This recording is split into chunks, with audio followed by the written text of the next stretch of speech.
Hi guys, welcome back to my channel and welcome to a Procreate tutorial. In this video today, I'm going to be taking you through 3 ways that you can add shadows to your lettering in Procreate. They're super easy, but they just give your lettering that little bit of an extra pop that you need. So let's just dive right in and get started.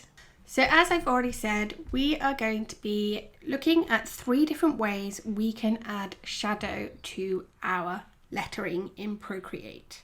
I've kept it simple with my lettering today. I'm just using a standard monoline brush to create the word hey, and I've just duplicated it 3 times for the purpose of this video. So we're going to look at 3 different methods.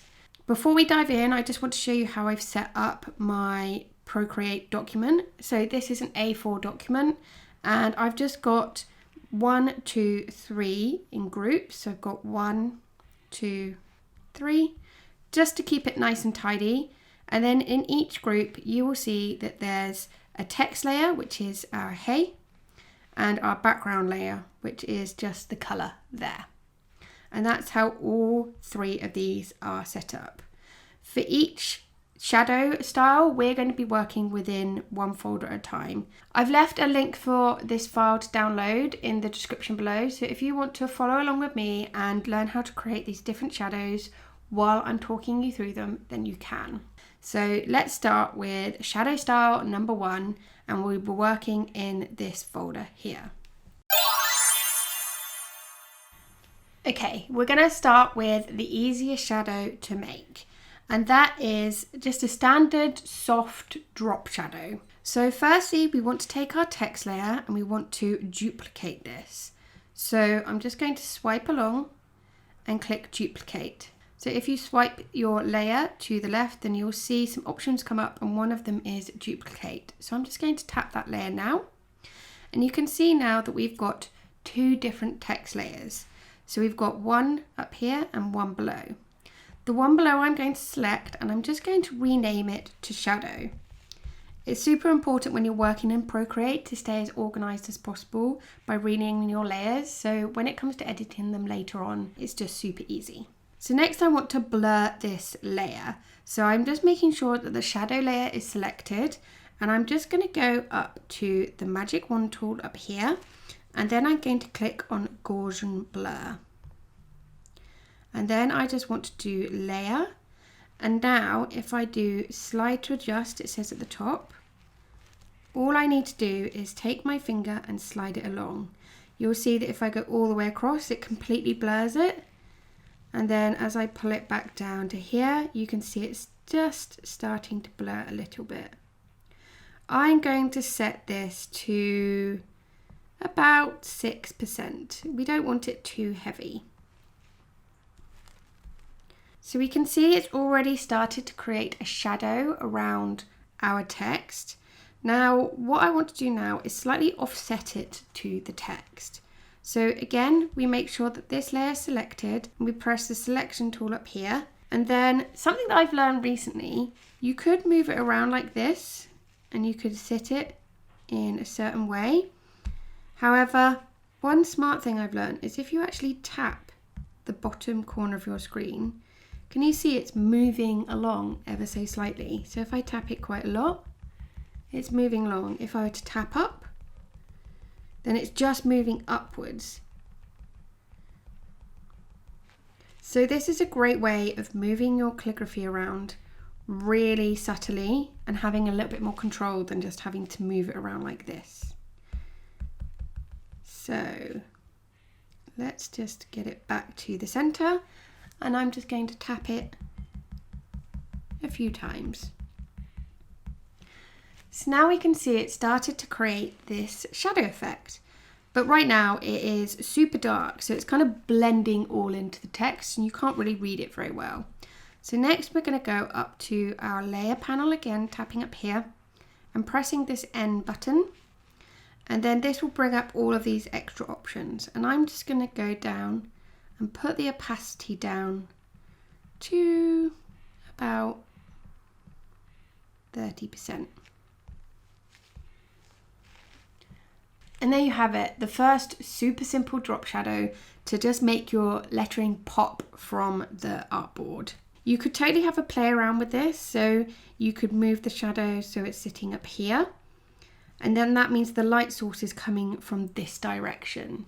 Or you could have it so it's really set back, so that makes it feel that the word hey is stood really far away from the background. So have a little experiment with how you'd like your drop shadow to look, and have a little play with the opacity.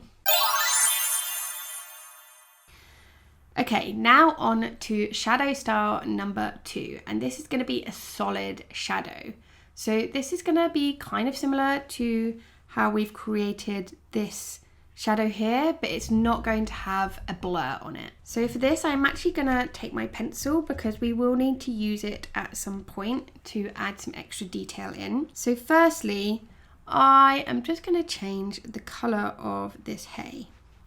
So now we're in the second shadow style. We're just going to close the folder called number 1 and open the folder called number 2. And I just want to change this to a white. So I'm just going to go up and select my white. And then here I'm just going to swipe along, and that's created an alpha lock. So to do an alpha lock another way is just to tap on your layer and click on alpha lock here, but you can use 2 fingers and it will turn it on and off. You know alpha lock is on when you can see a grid system behind your artwork. And now I'm just going to fill this layer. So as it has alpha lock on, it's only selecting where your artwork is. So when we go to fill, it's only filling that section. If we filled it without alpha lock in, it would fill the whole artboard, which is not something we want to do. Okay, that's looking so much better. The word hey is popping out from the page a lot more. So next we are going to again duplicate the word hey. So I'm just swiping along to the left and tapping on duplicate. And now we have 2 hays. Next I want to color this one. So as we duplicated a layer that was already had alpha lock on, this is still in alpha lock 2. So now I just want to make it a similar color to this blue, but I'm just going to make it darker. So it's quite a dark blue, and I'm just going to fill the layer. Next we want to move this so it's slightly offset, similar to what we did for our first soft shadow style. And again, I'm just going to use that controlled method of doing it, and I'm just tapping ever so slightly. And now you can see that this shadow is really popping out from behind the white lettering. I'm just going to extend it a little bit more. Let's go back a little bit. So you could just leave it at this, and it does make it pop from the page a little bit. But something that I quite like to do is make sure these joins feel a little bit more realistic. At the moment it feels offset, so the shadow is sitting behind, but I actually like to make it feel like the shadow is coming from the edge of the lettering. So how I do that is get my monoline brush, and I'm just going to shrink it down to about a 4. And I'm just going to spin this around. I always like to kind of pull downwards. I just find it a lot easier doing it in that direction. And then I'm just going to make a new layer. The reason I'm making a new layer is because if there's any mistakes or issues, or I just don't like how this looks, then I can delete this layer completely and I still have this shadow layer. Let's just rename that shadow so it's a bit easier. And I'm just going to call this one shadow detail. When you work in Procreate, it's really important to work in a non-destructive way. So I'm really happy with how this shadow layer looks so far, but I don't want to add more detail to it just yet and then not like it later on, and then I have to start all over again. So that's why I've created the shadow detail layer, and this is the layer we're going to use to add on these extra details. I've got that dark blue selected, and I've got my monoline, and I'm just going to go in and join up these edges.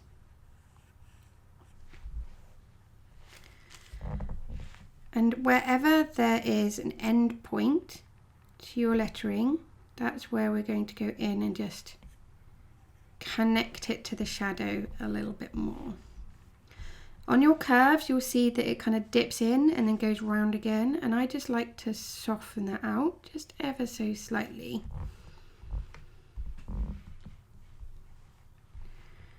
And I like to do this really close up, and I'm twisting the artboard round just to get it so it's super comfortable for my hand to do, and I'm not getting into an awkward position.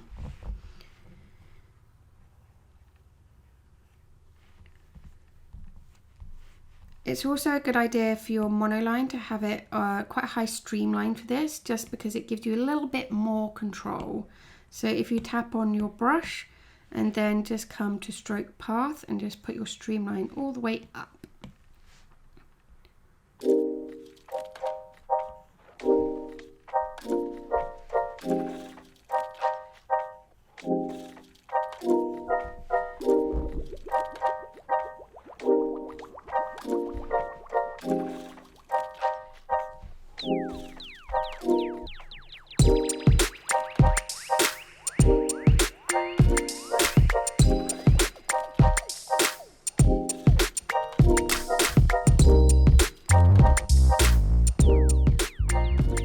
So now I've done that, you can see that the shadows are slightly more connected together with the lettering, and it's just really popping it out. If I just hide the details, you can see it's super subtle. It's so subtle, but if you're creating large pieces of lettering, then adding those extra shadow details really helps.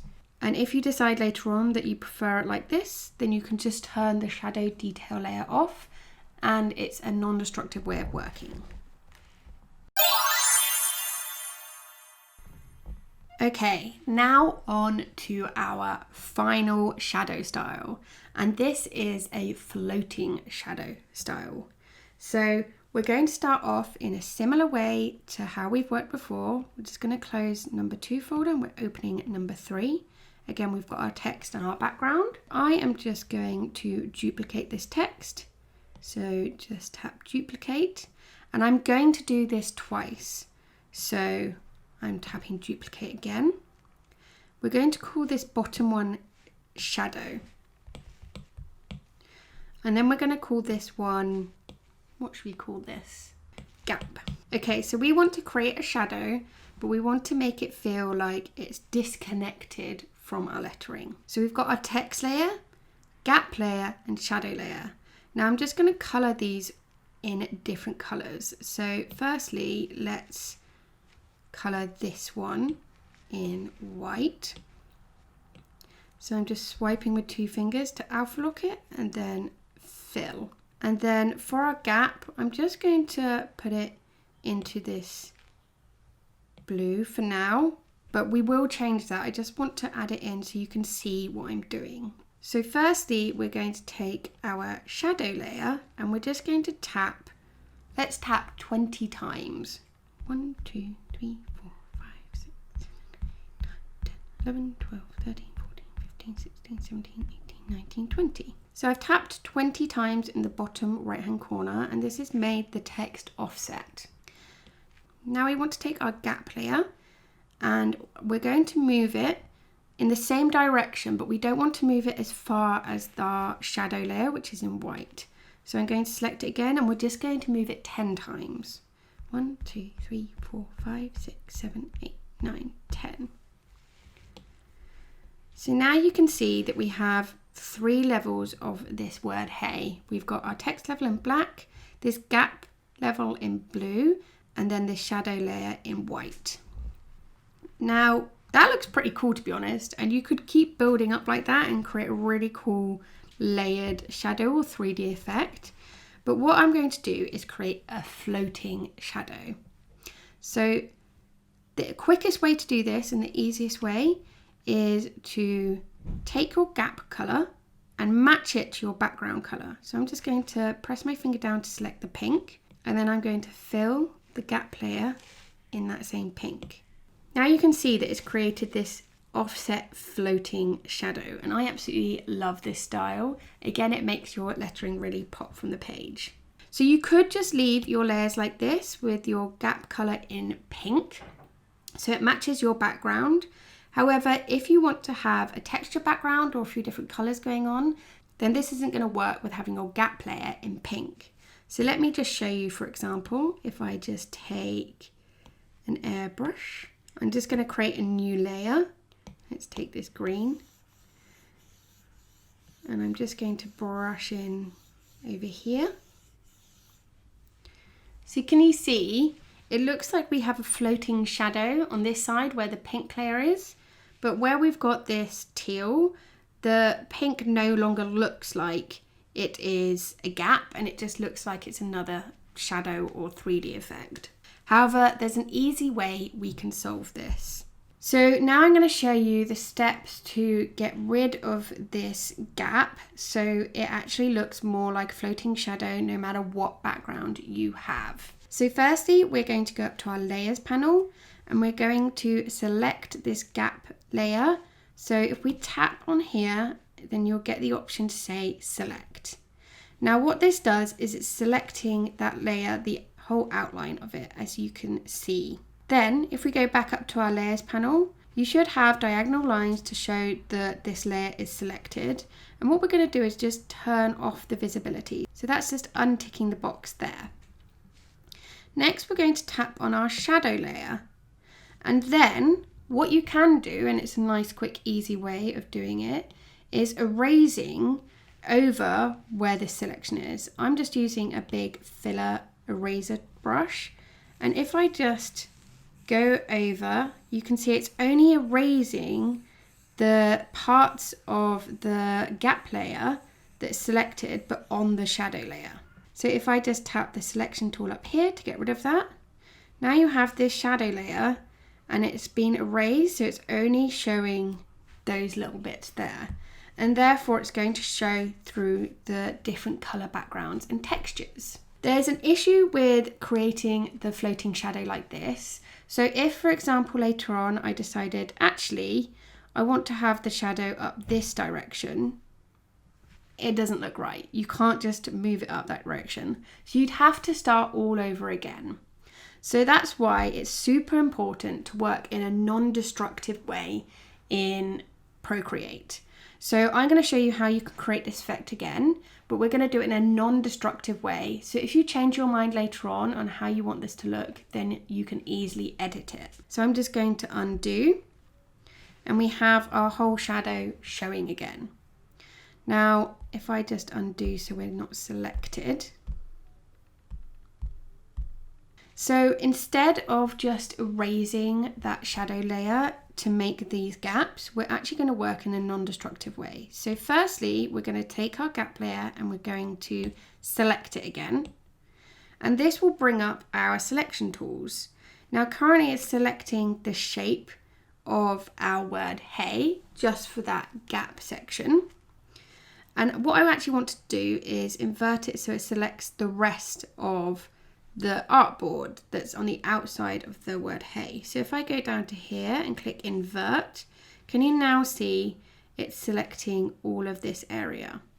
And one main thing it's doing is it's showing this pink gap that we want to erase.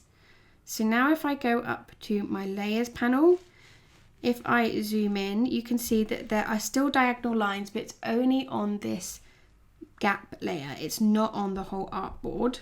And now if I go to my gap layer and turn that off, and then head to the shadow layer and just tap that and click mask.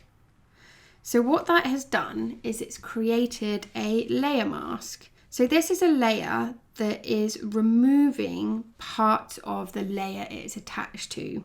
So if I just remove the selection tool, can you see that we now have this gap between our text layer and our shadow layer, and it's matching to the background. This still very much looks like the same effect that we did when we actually erased using the eraser tool, but what it's done is it's kept it so the actual layer is still full. You can see this in my layer panel. So as you can see, if I turn this layer off, I've still got this whole shadow layer here, and I haven't deleted it at all. Layer masks are a really good way of just, again, staying organized in your Procreate file. And if you do want to make any amends to your projects later on, then you don't have to redo aspects. You can just turn off the layer mask. So there you have it.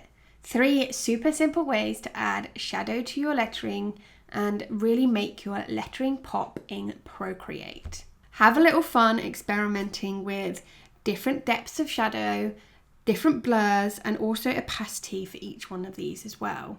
You can really start getting creative with all of these different styles and make your lettering come to life. Thank you so much for watching this video.